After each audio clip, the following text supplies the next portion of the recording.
Monday through Friday on FS1.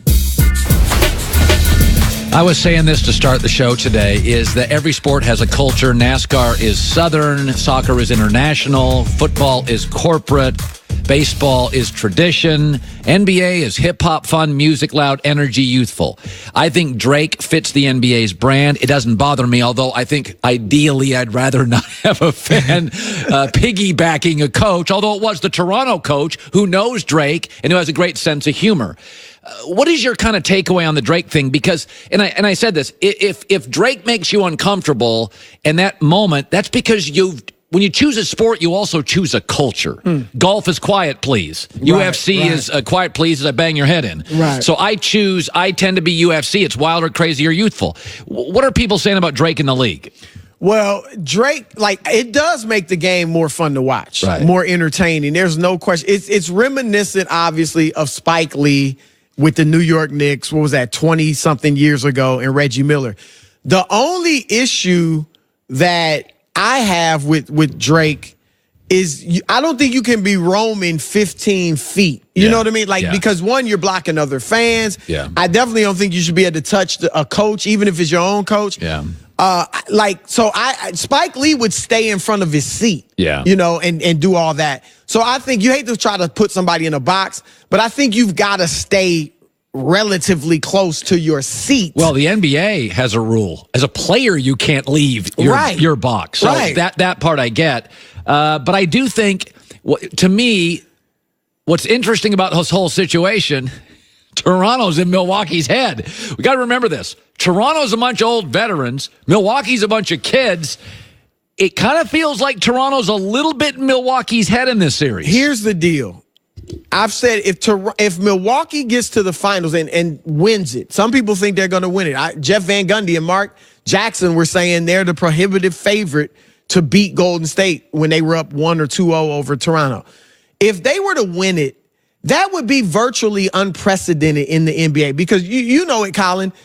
Teams have always had to overcome some type of adversity. Yes. It was, the Detroit Pistons had to get past Larry Bird and the Celtics. Michael Jordan had to get past Detroit Pistons and Isaiah Thomas. LeBron had his individual challenges. Kobe and Shaq had their losses. You have to go through those teams unless you already have veterans. Like Magic Johnson stepped right into the league with the MVP, Kareem Abdul-Jabbar. Right. So they won it right away. But this would be unprecedented. So this is their first bit of adversity. Yes. We're about to see what Milwaukee's made of. It could defeat them. And then they'd have to come back next year and probably be stronger and maybe get to the finals next year. Or they could fight through it this year. We'll see. But they had never won a playoff series before this year. So you want to go from that to beating a dynasty. Right. So they need to go through this. Maybe it's too soon. We'll find that out. But I think they can overcome it. Okay. Kyrie, Lakers, we're hearing different things now. There's a lot of talk about the Clippers and a lot of talk about Brooklyn. But I said this, you're from Ohio. There's Ohio State football, and then there's everybody else. Right. There's Texas football, and then there's Texas A&M and Texas Tech.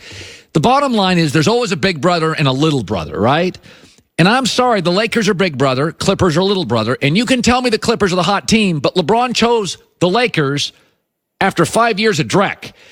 I'll believe the Clippers are going to land these guys when they land these guys. If I said to you, Kevin Durant, Kawhi, both are the Clippers, you buy that? If they don't mind playing together.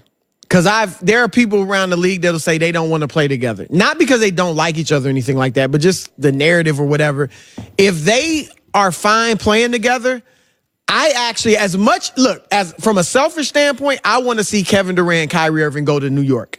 I think it'd be great for the league. It'd be exciting to have the Knicks be good. I think it'd be if Durant could win it there, it'd be huge for his legacy.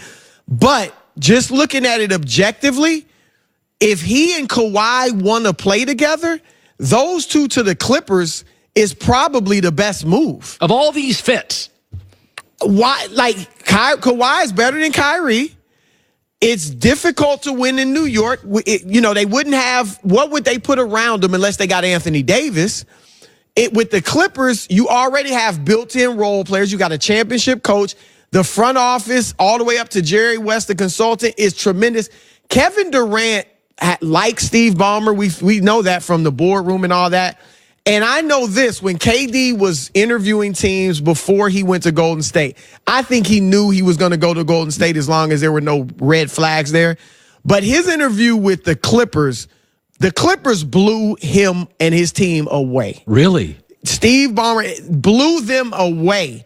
And so all of that is in the back of KD's mind. So, no, I think they'll get somebody. Hey. Here's what's interesting with the big brother, little brother thing. Okay. When you've worked in New York or you're from New York, in New York, they feel like the Knicks or the Lakers, the Cowboys, or the Yankees. Right. Like one of those national teams. Everybody wants to play for the Knicks. Outside of New York, no.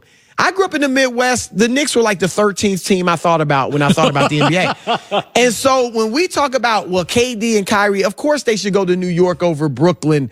Nobody cares about the Nets in New York. That's true in New York. But the rest of the country, if they went to Brooklyn and Brooklyn became a contender, it would be almost as big as the Knicks. Like, people wouldn't look at it as, oh, that's the little brother around the country. In New York, they would, but not around the country. Think about this. 14 of the last 20 champions are from the West. 80 to 85 of the stars in the NBA are from the West. Don't rule out this happening. KD either stays or goes to the Clippers. Kawhi goes to the Clippers. Jimmy Butler and Kyrie come west. Zion just landed west. Last 20 years, you find me all the free agents with options that have chose the Eastern Seaboard. This year, the Warriors are going to win it, be the 15th out of 21 years west. We know almost all the stars are west. The only one you can really say is Miami with LeBron and Bosh, which is different than the rest of the East Coast. Aqua Water, no state tax, Pat Riley. Take Miami out. Stars gravitate west in this league. No, you're right. Lifestyle, weather. They just do. The thing is this, though, the West is so much tougher. And that's what... Well, you know what? So is the SEC. But ballers want to play in the biggest stages in the filled stadiums. Go to Ohio State, the Buckeyes. Listen, if you want to start, good luck in the SEC. But all the great players keep going to the SEC. I think there's a chance all these guys just gravitate west because that's what I've watched for 2 decades. Chris Broussard, Chris Webber around the corner. Yes, sir.